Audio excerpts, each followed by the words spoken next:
if you were to group financial advisory firms and you were forced to determine the good ones and the great ones, what do you think separates a great firm from a good firm in the financial advisory space? Yeah, I think the biggest difference between a good and a great is the commitment to define procedures and processes. At least in my experience, is a big difference maker. Not only to what we're here for, which is the end client result, helping our client be more successful, helping them feel more confident about the plan and the investment approach that we're taking.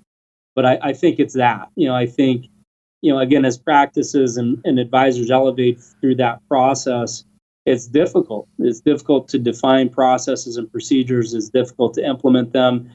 And then when you do get into a position where you're willing to start to take that hat off and entrust it, have buy-in from the team, so that those policies and procedures not only maintain themselves but hopefully get improved. Mm-hmm. And I think certainly we have a lot that we are constantly working on to improve, and we all we have a lot of those things.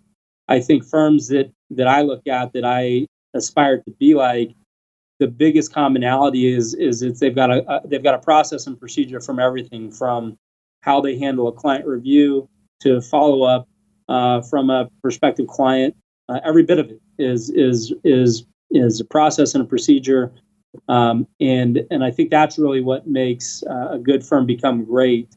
Is really defining that and continuing to work on building those processes and procedures and making them as tight as you can.